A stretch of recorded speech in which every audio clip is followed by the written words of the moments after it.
This training runs and opening round editions of the Olympic Gambling Podcast on the Sports Gambling Podcast Network is brought to you by Kalshi. Make real money predicting sports. Kalshi is available in all 50 states, and you get a free $20 with promo code SGPN. That's Kalshi promo SGPN. Let it slide.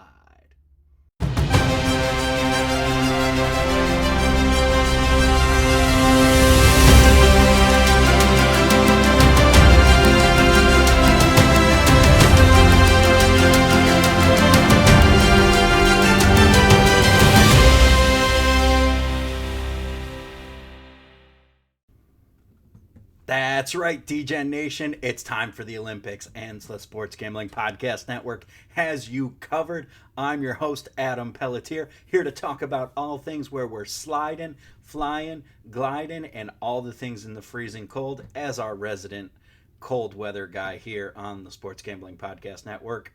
I feel I'm uniquely qualified to bring my perspective to this. So we're going to get right into it. I know the opening ceremonies are still a few days away, but we got some action that we need to keep an eye on with training runs and opening round mixed doubles curling. That's right. We're getting in and out of it all here on this Olympic Gambling Podcast on the Sports Gambling Podcast Network.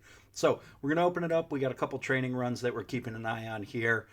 We got luge and men's downhill. So both these, just pretty straightforward. Fastest time is going to win.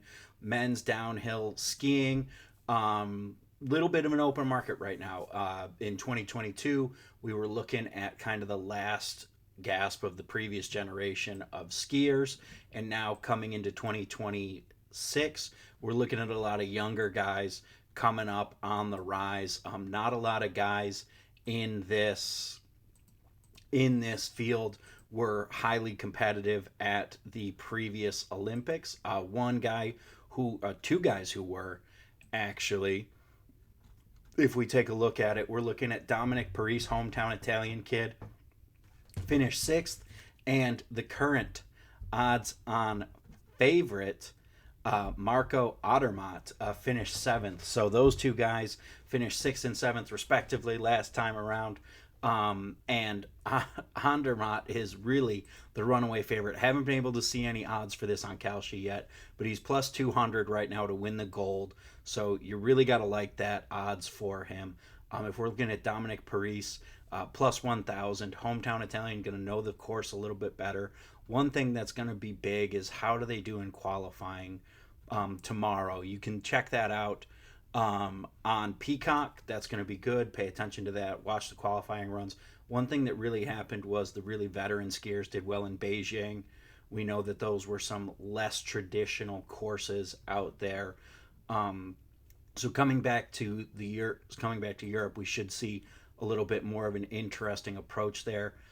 Early on, though, put some money on Odermatt, put some money, sprinkle a unit there, maybe a pizza bet on Paris to really get the hometown feeling. You can get him plus money to win a medal. Really like that as he's got the 4th best odds to win gold. So let's just go ahead, get a unit down there at least on him to medal. That's going to be big. The other qualifying runs we got going on tomorrow is luge, and luge is dominated traditionally by the Germans and the Austrians. Going back to 2010, Germany's won 3 golds. 2 of them have been won by Felix Loch, and 1 was won by Austria, David Glerscher. Prior to that, 2 Italians won gold in Turin and Salt Lake, and before that, a lot of Germans and East Germans. So this is the German sport. We're looking at that. Felix Loch is coming around here, really on his home stretch in his career. We want to see how he handles the course here. As we kind of look at the qualification, though, it's really interesting. There were 3 guys on kind of at the top of the peak there for luge as we were getting ready for Olympic qualification in men's singles. The qualification really took into account some specific events, 5 events in particular, one in Winterberg, Sigulda, Lake Placid, Park City, and Cortina d'Ampezzo, which is where this contest is going to be held. And the top 3 across all of that were Jonas Müller out of Austria, Felix Loch out of Germany, and Max Langenhahn out of Germany. Muller is really the odds-on favorite right now. If you're looking at his straight up traditional odds, you're looking at about plus 130. Lock at plus 165. If you're looking at this over on Kalshi, you got Mueller and you got Locke to win the gold medal. Nobody else is given a percentage chance right now on Kalshi.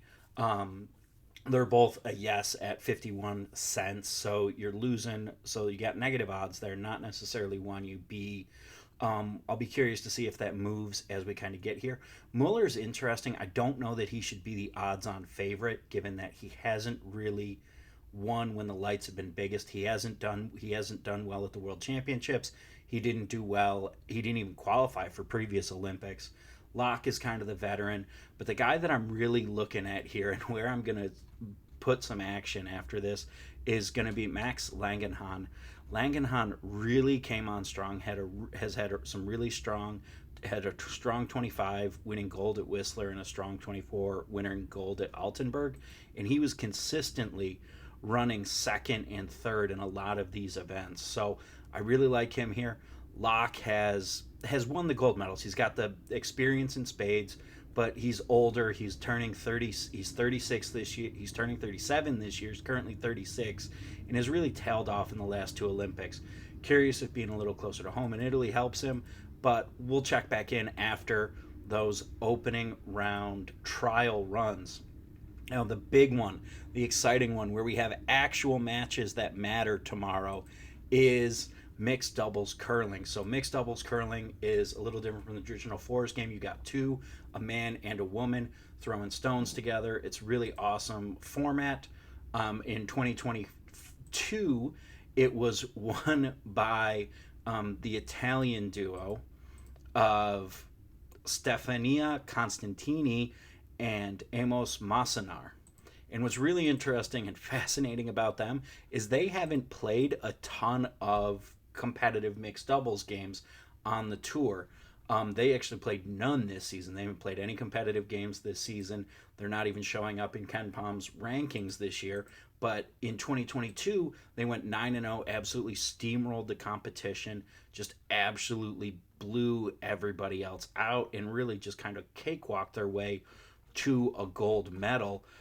It'll be very interesting to see if they can repeat that. I mean, we're talking about a team that beat Sweden 8-1 and then beat Norway 8-5. And it's just different, and it's hard to tell in mixed doubles because a lot of it is so much how you work with your partner. And additionally, it's tough kind of coming into it, and because there's not high level events, so it's hard to get a comp. Italy's the odds on favorite right now, which, it's hard to bet against them, home ice and everything. But they haven't played at a highly competitive level this year, so it's going to be very interesting to see how they come out of the gates. Where I'm really looking here is Team Great Britain. That combines the skills of Bruce Mowat and Jennifer Dodds. Dodds and Mowat have been very successful in the fours game. Bruce Mowat is one of the best fours curlers in the world. Won gold several times at World Championships, as well as won silver in the Olympics previously in 2022. So highly competitive, really good, one of the better throwers in the world. So it'll be interesting to see how they do here in this new setting. The big thing that I think is going to give them maybe a little bit of an edge is the fact that they've played more competitive curling. If you're looking at Ken Palm's ranking, he has Corey Thies and Corey Dropkin at the top of the Americans. Love Corey, love the Coreys, they're great. Want to support the Americans, but it's going to be very interesting to see how they do. Corey Dropkin really took time off this year to really focus on the doubles game, as did Thies. So it'll be interesting to see. On the slate tomorrow, we got Canada versus the Czech Republic, Sweden versus South Korea, Great Britain versus Norway, and Estonia versus Switzerland. If you head on over to DraftKings, I know they're not a sponsor, but you can see they've got spread, totals, money lines, and that's great. A lot of these totals are right around 11.5, 10.5. So you're going to want to be looking at, if you're looking at previous Olympics, particularly 2022, you're going to want to be looking at a lot of overs until they move that number up, just because, this is a higher scoring game. There tends to be a lot bigger swings, a lot more big ends. So really smash those overs until they get those up around 13 or 14 and a half. So long as they're around that 10 and a half, 11 and a half, I'm all over that in the opening rounds here. I like Great Britain, like I said. The one that's kind of the game that I think is going to be the most competitive is Estonia and Switzerland. A little bit of a toss up there. I'm going to go Estonia. They've done a really good job in mixed doubles, even if they haven't in fours. South Korea really pulls an upset here is my prediction. I love them at plus 2.5, and I love them even more on the money line. And then Canada is just going to take it to Czechia. You can't beat the Canadians at curling. It's really hard to do. So love that. The Canadian duo of Jocelyn Peterman and Brett Gallant has really showed a shift in Canada's thinking. Previously, they did kind of all-star teams for curling. For mixed doubles, now they're really locked in on strictly doubles pairs. So to review those picks, Canada minus 3.5, South Korea plus 2.5, Great Britain minus 2.5, and Estonia minus 1.5. That'll do it for the Olympic Gambling Podcast here on the Sports Gambling Podcast Network. Don't forget to head on over to Kalshi, use code SGPN to get a $20 deposit bonus. And as always, let it slide.